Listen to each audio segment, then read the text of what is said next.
Okay, next presentation by Vladislav from Kasten by VM.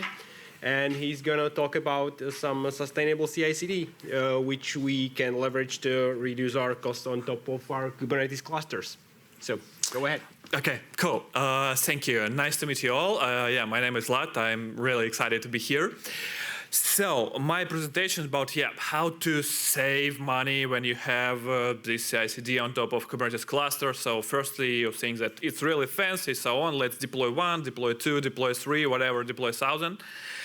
And how I click it? Oh, blah, blah, blah. It's not clickable. Oop. Oh yeah. So first of all, disclaimers. So. This presentation unfortunately doesn't contain any images and memes generated by AI. Sorry, I didn't do that. Yep, I wanted to stay some kind of out of the crowd, and I ended up with myself drawing memes. So here I am. I did my best. So yeah, hope you will enjoy it. So the question: why are you here? First answers will be like to be prepared to build cost-efficient CI/CD from scratch. And yep, it will be smart answer. Yep, it will be good to be prepared. But most likely, many people may be here to try to find a way to optimize the existing Frankenstein. And when we need to optimize it, what will be like the first signs of fire here? So the question like, from your budget owner, like why we're spending like XXX bucks. So who are the clusters, Kubernetes clusters owners and resources owners? Periodically, you're getting tickets by quota foo exceeded on your GCP or in your AWS or whatever. And you need to adjust this quota to just blindly bump it up, or what you need to do. Is it safe to delete some Kubernetes clusters or its resources, or are you afraid to just broke something like very important demo environment? And why clusters and resources running are so long? So going to our firefighter tools. So going from high-level abstractions to probably low-level abstractions. As for high-level, it's rules, policies, quota limitations. And then going to more like technical thing is all about garbage collection, clusters tuning, and test tuning. So let's try. But before we start, I really recommend to do kind of divide and conquer thingies for your target audience. So I really recommend to determine what environments and for whom you need to have. Like, for example, simplest questions will be one area for CI/CD, one area for development, one area for sales and demo. And I really recommend you to split all of these areas by dedicated tenants, projects, accounts, whatever you're using, like cloud provider. And ideally, if those abstracts also have like its own supports quotas and bug features. Why we need to do so? So the main thing is it's to avoid resource fight in between target audiences when you, for example, developers clusters or demo clusters starting to abuse your CI/CD or vice versa. It's also extremely useful when you will apply different garbage collection scenarios to different tenants. And for sure, apply different rules and policies. So, yep, let's start our firefight. As for, we will start from rules and policies and quota limitations first. So, simply saying, yeah, maybe. So, we may agree with people, that to this tenant we will apply rules A, rules B, and rules C. It's soft rules. It may be followed by people, may be not followed by people, by human mistake or whatever. Here may help us really like hard thing is like quota limitations on top of cloud vendors, cloud providers. Yeah, one thing I need to mention here, it's prevent blind quotas adjustment. When you get a ticket that quota is exceeded, do not just adjust it and forget. Every quota exceeded problem, it's a signal to revisit rules and the garbage collection policies. And about tagging resources, for sure, somebody may say that, why we need like dedicated tenants, accounts, and projects? We may use like tags for all resources. But unfortunately, according to my experience, not all cloud providers, vendors provide really good things related to tagging, really good operations. So in some cloud providers, tagging is not atomic operation, and there will be was the situations when you created an object, but tag unfortunately hadn't been assigned, and so on, and it caused troubles. So from my point of view, it's better to use a dedicated tenants, objects, tenants accounts, whatever, to separating the target audiences. Okay, then we may go to the garbage collection. So what is garbage collection? It may be in-house tooling. It may be open source tooling like AWS, Nuke, etc. So as for usage, it's a dedicated tooling that may be used as a backup way in case of default cleanup mechanism failure, or as a tool to enforce your cluster time to live rules, your agreements, and so on, to keep your environment clean and to keep your spending low, to prevent any garbage that really like burn your money. As for algorithm, so core or this thing is it's to declare garbage collection markers. From my point of view, it's most important things here just to trying to find out the identifiers that help you to say that this is a garbage, this is going to be deleted, and this is not going to be deleted. And you need to declare these markers really wisely. And then we go like to simple things like, yep, to collect garbage collection candidates and delete garbage collection candidates. So as for garbage collection scenarios, I will try to explain based on examples for CI/CD account and developer's account, for example.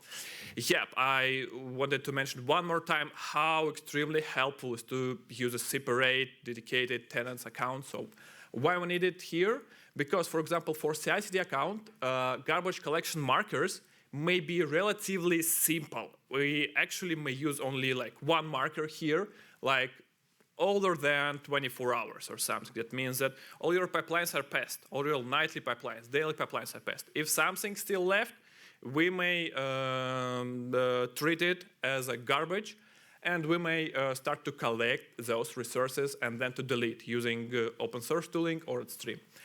With developer account, it's a little bit more tricky. My recommendation here is to determine kind of workload behavioral cases that can be tracked via vendor APIs, plus your agreements from your policy that you agreed. So how it may work, so for example, if you're a kind of product company, if you're deploying Kubernetes clusters and deploy some applications using like Helm or whatever, and you are 100% sure that your application may have like a specific amount of PVC, specific amount of Kubernetes services, and so on. Some services may be exposed. Exposure usually means like load balancing. So then, using Cloud Vendor API, you may collect the information related to load balancers, volumes matched by PVCs, amount of nodes, resource tagging, and that may help you to identify that, for example, this environment is already corrupted or faulted, plus it's 1 week past. So that usually means that some developer did it, then something broken, he tried maybe to delete it, but he failed, and so on, and this environment is hanging. So, yep.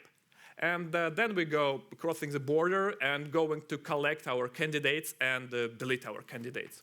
So as for CI/CD account, we may do it like both ways. Asynchronously, I mean, while other pipelines running, you may run this garbage collection pipeline with your own tooling. Yep, that will identify like all resources older than 24 hours and just delete them. If you have some shared resources, for sure, in scope of pipelines, since you're really aware about every pipeline, you may use an abstract in form of like special pipelines that will use a lock and that will block other pipelines executions until it do like full cleanup. As for developer account, it's more like asynchronous thing is here because we don't want to bother our developments or sales engineers and so on. So, going further, trying our best. It's all about cluster tuning and test tuning. So what about test tuning? So usually we may represented as a triangle that have like 3 edges, like CI/CD speed, test coverage, and low cost, what we're interested here. And in fact, all of us wanted to get all 3, but in reality, it's really hard to achieve all 3. Usually you go with like 2. So if you go with CI/CD speed and good coverage, you probably will not achieve the low cost, and so on and so far. But we can try. And what instruments can help us here? Firstly, I want to start from kind of fundamental questions. So do you really need to use staging Kubernetes clusters? When I mean staging, I mean permanently deployed Kubernetes clusters when you're running all tests. Or it will be better for you to go with on-demand Kubernetes clusters per test and so on and so far. So advantages and disadvantages. Staging cluster. It may be faster because, yeah, you don't need to spend the time on cluster deployment, cluster configuration, and so on. It can save you money if your test framework supports running multiple tests in the same cluster. So in some flows, it may be workable. In some flows, maybe not. As for disadvantages, it has really high chance to be underutilized. If it's underutilized, you're losing your money. It's hard to update configurations without blocking the pipelines, yeah, because if cluster is long running, garbage entropy increases, and plus there's really high risk, so if something goes wrong, you're blocking pipelines, you're losing money also. And you also need to do kind of extra steps to clean up environment inside cluster. As for on-demand cluster, biggest advantage is a clean customer-like setup, less chance to get test results corruption. It's cheaper. You pay as you go. You're running tests, you pay. You're not running tests, you're not paying. If you wanted to try new configuration, probably new customer-like setup, new vendor, and so on, just new configuration. Try with new deploy. Yeah, so it will probably, most likely, not block the other pipeline's execution. But it requires cleanup and garbage collection mechanisms, like improvement mechanism, to actually clean up these clusters if something went wrong. And it takes extra time needed to deploy. So is there any chance to kind of accumulate advantages of both, but reduce the disadvantages here? My suggestion is to decompose like test framework tuning, decompose your test framework. So for example, for end-to-end tests, when you may test like customer-facing feature, black box, shortest success scenario, and you also may use an end-to-end test like different vendors, CNI, CRI specifications, dependencies. For end-to-end, you may use on-demand clusters and run it on a daily and a nightly basis. That way, we eliminate extra time needed for deploy, because on nightly we also like really don't care about time, really don't care much about time, let's say so, because we are just sleeping, I hope. And yep, you're getting all of these advantages. And as for component integration tests, you may cover for sure like extra negative cases, white box cases, and for this case, when per commit you need to have it must have. I would recommend to use staging clusters because, yeah, since you have many developers, I assume, in your company, you have really fast pull request, change request, like bombing, post-merge action. And then here we may achieve like really proper utilization of this cluster. So they will eliminate the disadvantage of chance to be underutilized and achieving the advantages for sure. So that may help us to improve our CI/CD test process and reduce cost as well. And last but not least, it's cluster tuning. So for sure, there is many more things that may sound like obvious here and so on. So there are many more tuners. I just wanted to highlight here some ones, and I wanted to highlight like probably hidden trade-offs, hidden drawbacks that you may not think about, but it's worth to think about it because it may lead to hidden increased spendings.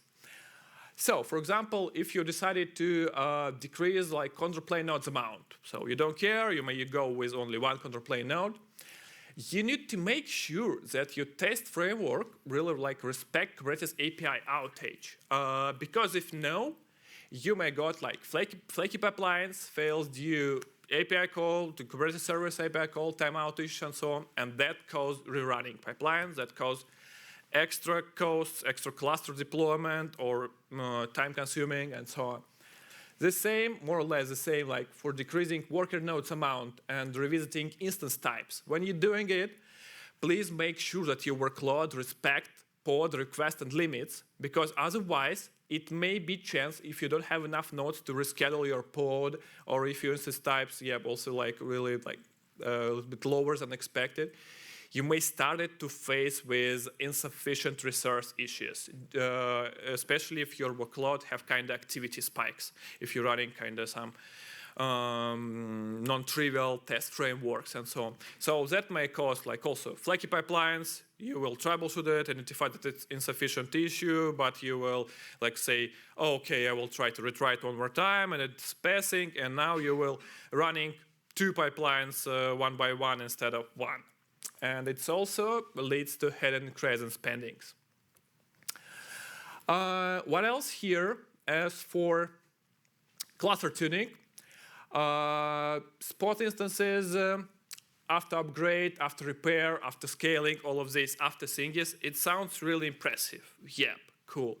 But for example, on the, based on my GCP experience, all of this after upgrade, after repair, things leads to periodical pod migrations, your workload pod migrations, and you need to keep in mind that your workload it's actually like highly available or fault tolerant. Otherwise, you need to make sure that during test execution, pods of your workload may be migrated and you are getting temporary workload outage. That also lead to the same thing is retry and increase in spendings. Also, extra notes about spot instances. So according to the latest news, unfortunately, during all of this economic crisis and something, at least for AWS experience, so using spot instances is not really like can save you a big amount of money. So it's getting closer to basic instances. For sure, it's using reserved types for like staging cluster is still cheaper, But on demand versus spot, you need to think twice. So my recommendations here is, always revisit these spot instances policies. So probably it's really not worth it. And one note about GCP and after upgrade, after repair. It really like on our pipelines caused 10% failures related to these pod migrations, because one of our workloads that we wanted to test, it was not like highly available. And every 10th build just failed because during our front-end end-to-end test or back-end test, we're just getting temporary outage and we have timeout issues. So, shortly that was it. Looks like I was pretty fast, I believe. So thank you for your attention. Any questions?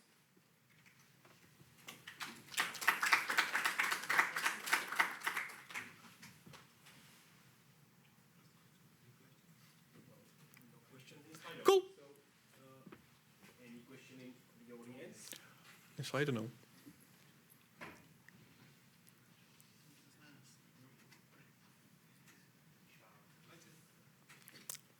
Cool. Thank you, guys.